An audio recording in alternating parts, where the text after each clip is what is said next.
안녕하세요. 생활인의 시계 김생활입니다. 시청자 여러분들의 참여를 바탕으로 컨텐츠를 보다 많이 제작하려고 노력을 하고 있습니다. 오늘은 그러한 노력의 일환으로 시청자 여러분들께서 작성해 주신 리뷰 원고를 바탕으로 영상을 제작해 보려고 하는데요. 지난번에는 김띠용 구독자님께서 작성해 주신 원고를 바탕으로 프레드릭 콘스탄트의 까르 오픈하트 모델을 살펴봤었고요. 오늘은 그 두 번째 시간으로 오늘 내일 구독자님께서 작성해 주신 원고를 바탕으로 해밀턴의 파일럿 시계 모델을 살펴보려고 합니다. 오늘 영상을 위해서 엄청난 퀄리티의 원고를 작성해 주시고 소장하고 계신 귀한 시계까지 대여해 주신 오늘 내일 구독자님께 깊은 감사를 먼저 드리고 영상을 시작하도록 하겠습니다. 해밀턴이 존중받을 만한 역사를 가진 시계 회사임에도 불구하고 같은 스와치 그룹에 있는 티소와 마찬가지로 담당하고 있는 가격대가 럭셔리 영역에 있지 않다 보니까 제대로 된 대접을 못 받는 면이 있는 것 같습니다. 이 회사의 기원은 1892년까지 거슬러 올라가고요. 어떻게 보면은 제가 요즘 소개해드리고 있는 볼와치 컴퍼니랑도 비슷한 면이 있습니다. 원래는 미국 회사였다가 스위스로 본사를 이전해간 회사예요.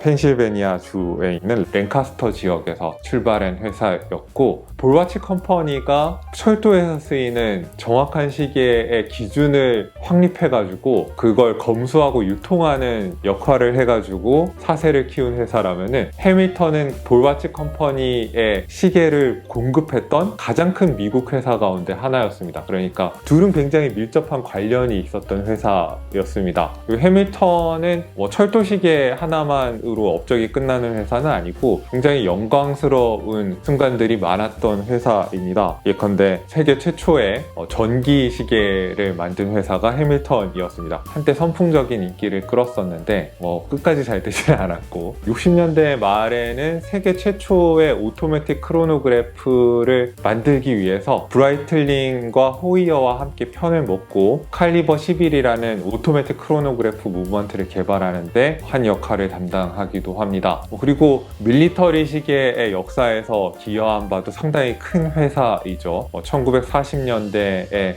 미 해군을 위해서 마린 크로노미터를 만들어 줘가지고 바다 위에서 정확한 위치를 판단할 수 있도록 정확한 시간 장치를 만들어준 거, 이런 것도 업적이라고 할 수 있겠고요. 미 육군과 공군을 위한 필드 시계, 파일럿 시계 이런 것들도 상당히 많이 만들어줬는데 이 시계들도 별로 비싸지 않은 가격에 현재 컬렉션으로 만날 수 있고, 그리고 영국군을 위한 파일럿 시계나 필드 시계도 만들어줬었는데 오늘 내일 구독자님께서 리뷰해 주실 시계가 바로 70년대 영국군 파일럿 시계였던 W10을 기반으로 하고 있는 시계입니다. 보통 저한테 시계를 보내실 때 택배로 많이 시계를 보내시는데 오늘 내일 구독자님은 직접 시계를 저한테 전해주시려고 저희 집 근처로 찾아와 주셨어요. 근처 커피숍에서 이야기도 많이 나눴는데, 평소에 바리스타로 일을 하시는데 물을 많이 만지는 직업이다 보니까 이 해밀턴의 시계는 방수 성능을 100m까지 챙겨줘서 대단히 반가웠다, 이런 얘기도 해주셨고, 그런 부분이 리뷰에도 담겨 있었는데요. 제목을 재밌게 달아주셨어요. 자꾸 보아야 예쁘다. 평양냉면 같은 시계, 이름도 면발처럼 긴 해밀턴 카키 에비에이션 파빌.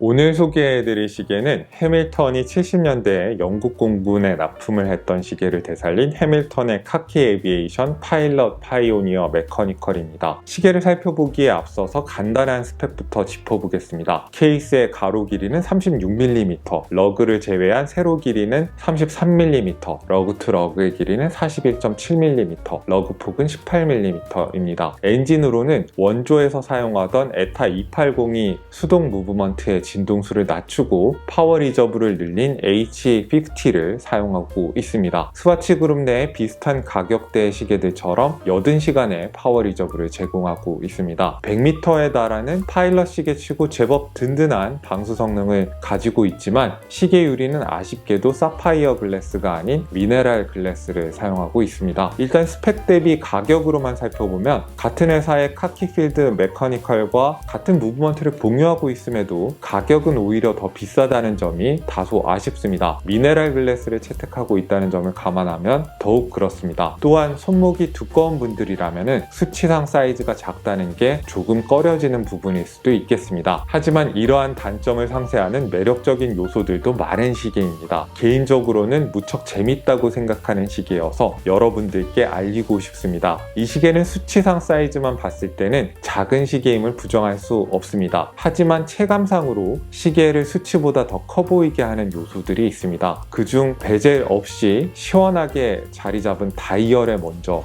주목하고 싶은데요. 초침이 특히 길어서 철도 모양의 눈금의 가장자리 거의 끝까지 닿아 있고 씹은 침도 다른 커다란 시계들에 비해서 좀 더 긴 편입니다. 길이로만 따지면 케이스 사이즈 40mm의 티소 PRX와도 비슷해 보이는데요. 그러면서도 두께는 얇아서 가독성이나 비례를 해치지 않고 균형감 있게 잘 자리를 잡고 있습니다. 인덱스도 밀리터리 시계답게 큼직해서 다이얼의 존재감이 케이스의 크기가 작다는 걸 잊게 만드는 것 같아요. 큼직하고 길쭉한 각각의 요소들이 균형을 잘 맞추면서도 오밀조밀하게 들어가 있어서 재미있기도 하고요. 이 시계의 가장 큰 특징 중에 하나인 쿠션 케이스도 시계가 수치보다 커 보이는데 한몫합니다. 러그가 두툼해서 특히 존재감이 있습니다. 하지만 두툼하다고 해도 세이코의 터틀과 비교해서 훨씬 매끄러운 인상이어서 조금 귀엽게 보이기도 합니다. 세이코의 터틀이 거북이라면 이 시계는 빵 좋은 고등어나 참치쯤에 비유할 수 있겠습니다. 보면 볼수록 균형감이 있는 시계 같습니다. 아마 거의 모든 사람의 손목 사이즈에 잘 어울리지 않을까 생각이 됩니다. 케이스와 마찬가지로 브러쉬로 마감된 빵빵한 사각형의 케이스백은 4개의 나사로 고정이 되어 있고 해밀턴의 로고와 시계에 대한 간략한 정보가 적혀 있습니다. 특히 10바 145 PSI라고 방수 성능을 표시한 부분은 아무리 설거지를 하고 손을 씻고 닦아도 괜찮을 거라는 확신을 줍니다. 과연 이 시계야말로 저 같은 바리스타를 위한 시계라는 생각이 드네요. 이 시계의 눈에 띄는 단점을 꼽아보자면 일단 용두가 너무 작다는 겁니다. 가뜩이나 작은데 케이스 속에 살짝 묻혀 있어서 더 잡기가 까다롭습니다. 손끝으로 잡아야 겨우 잡히고 힘도 더 많이 줘야 하는데요. 제 직업상 손끝이 젖었다 말랐다를 반복하기 때문에 항상 손끝이 갈라져 있는데 와인딩을 할 때 갈라진 손끝이 벗겨지곤 해서 그때만큼은 커다랗고 손끝에 착 감기는 용두를 가진 카키필드가 자꾸 생각이 나더라고요. 감으면 감을수록 용두의 아쉬움이 생각나는 시계입니다. 기본 나투줄도 길이가 살짝 애매해서 손목 굵기가 맞지 않으면 애매하게 체결할 수밖에 없는데 18mm의 좁은 러그폭 때문에 줄질할 줄이 있긴 해도 선택지가 그리 많지 않기도 합니다. 게다가 마음에 드는 줄을 찾았다고 해도 수요가 적은 사이즈라 그런지 주문 제작하는 상품의 경우에는 수령하기까지 시간이 좀 걸릴 수도 있고요. 지금 사용하는 007 No Time to Die 스타일의 페노멘 아토밴드는 5개월 만에 수령했습니다. 복각시계라고는 하지만은 완전한 1:1 복각도 아닙니다. 아쉽게도 해밀턴 로고와 메카니컬이라는 문구만 프린트되어 있고 영국군 시계를 상징하는 브로드 에로우가 빠져 있는데요. 영국군 시계를 좋아하는 사람 중에 한 명이라서 MWC도 쓰는 마크인데 그게 뭐라고 빼버렸는지 서운하긴 합니다. 어설프게 익은 척하는 너무 깔끔하게 발린 갈색 야광 도료도 개인적으로는 오리지널리티를 더 떨어뜨리는 요소처럼 보이고요. 그래서 사실 처음 한동안은 이 시계를 그렇게 애정하지는 않았습니다. 영국군 복각 시계라서 방수 성능 좋은 파일럿 시계라서 충동적으로 구매한 면도 없지는 않았습니다. 첫인상으로는 그렇게 매력적이지 않은 것도 인정합니다. 쿠션 케이스라는 게 딱히 심미적인 어떤 인상을 남기기에 좋은 디자인도 아니고요. 하지만 가랑비에 옷이 젖고 강아지는 역시 개답게 생긴 시골 똥강아지가 가장 예뻐 보이듯이 서서히 정이 드는 시계인 것만은 분명합니다. 햇살이 좋은 화창한 날에 이 시계를 차고 밖으로 나가면 검은색 다이얼과 글라스는 빛을 가득 머금어서 정말 투박한 시계답지 않게 투명하고 영롱한 인상마저 듭니다. 미네랄 글라스는 내부에 이중 반사 방지 코팅이 되어 있고 살짝 배를 내밀고 있어서 빈티지스러운 특유의 일그러짐이 있지만은 가독성을 해칠 정도는 아닙니다. 빈티지 시계를 좋아하시는 분들과 파일럿 시계 혹은 필드 시계를 차고 싶은데 물에 닿을 일이 많아서 망설이시는 분들, 대놓고 예쁜 것보다 보면 볼수록 점점 매력이 우러나는 담백한 평양냉면 같은 시계를 찾으시는 분들께 이 시계를 추천합니다. 자, 여기까지가 오늘 내일님께서 작성해 주신 해밀턴 카키,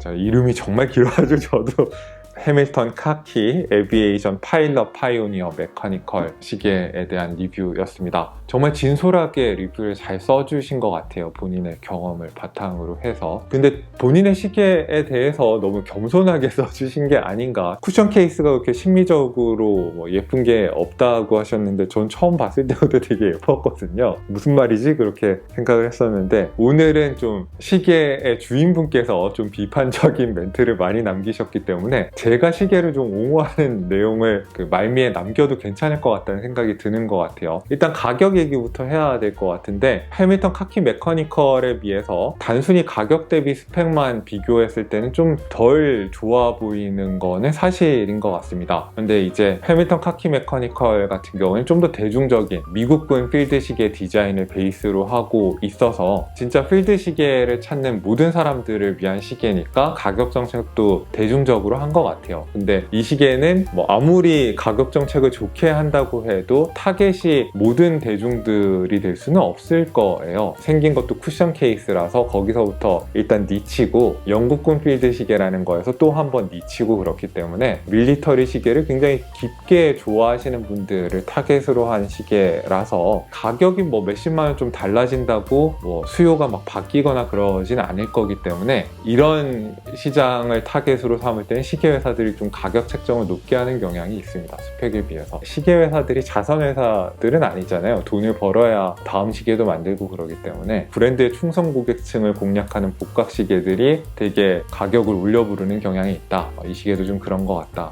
뭐 이런 얘기를 할 수 있을 것 같고, 그리고 두 번째로 포파티나라고 그러죠. 이 현대의 시계인데 일부러 낡은 느낌으로 연출된 시계들이 요새 많이 나오고 있지 않습니까? 그런데 이거에 대해서 호불호가 많이 갈리는데 저도 처음에는 포파티나 처리에 대해서 굉장히 비판적인 입장이었어요. 아니 자연스럽게 사용자랑 상호작용을 하면서 낡아가도록 놔둬야지 처음부터 그렇게 가짜로 낡은 듯한 느낌이 들게 처리하는 게 어딨냐라고 생각을 했었는데 현대의 시계 제작에 쓰이는 소재들이 너무 좋습니다. 그게 좀 문제가 있어요. 뭐 100년이 지난다고 해도 옛날처럼 노랗게 되거나 그렇지는 않거든요. 일어나거나 그러지는 않을 거기 때문에 까만색에 약간 누렇게 뜬 도료의 느낌 같은 거 얻으려면은 처음부터 노란색 물감을 섞는 거밖에 방법이 없다고 해요. 포파티나 처리 안 하면은 이제 누런 야광 도료는 현대 시계에서 볼 일이 없습니다. 제가 너무 시계 편을 들고 있나요? 충실한 복각이 아니다라는 지적도 해주셨는데 저는 이 정도면 굉장히 충실한 복각이지 않나. 스와치 그룹의 다른 회사들의 복각 시계들이 사이즈 막 다르게 가거나 핸즈 모양 바뀌거나 무브먼트가 수동이었는데 오토매틱으로 바뀌거나 그런 것들이 굉장히 많잖아요. 이 시계 같은 경우는 핸즈 모양이나 로고 모양, 사이즈 같은 거 굉장히 충실하거든요. 하나 지키지 못한 거는 영국 정부의 재산임을 표시하는 브로드 에로 하나가 빠진 건데 아마 그거는 영국 정부랑 잘 이야기가 되지 않으면은 야매로 사용하는 게 될 텐데 해밀턴 같은 큰 회사가 야매로 사용할 수는 없겠죠. 다른 회사는 어떻게 사용하고 있는 건지 모르겠지만은 아마 그게 영국 정부에 돈을 어느 정도 지급해야 될 테니까 그게 또 시계 가격에 또 반영이 되겠죠. 저는 뭐 조금이라도 싼 게 낫습니다. 그래서 이것도 이 정도면 꽤 충실하게 재현했다라고 저는 이해를 해주고 싶습니다. 저는 이 시계 굉장히 마음에 들어가지고 W10을 하나 제 컬렉션을 드리고 싶다는 생각을 하게 됐습니다. 그래가지고 해밀턴의 W10을 드릴지 아니면은 CWC라고 또 70년대에 W10을 만들던 그 회사의 제품도 보고 그러고 있는데 혹시 저도 드리게 되면은 여러분들께 보고를 드리도록 하겠습니다. 그리고 제발 리뷰 원고를 계속해서 보내주셔서 이 코너가 계속될 수 있도록 해주시기 바랍니다. 부탁드리겠습니다. 자, 그러면은 오늘도 여러분들께 유용한 정보가 됐기를 바라고요. 여기는 생활인의 시계였습니다. 안녕히 계십시오.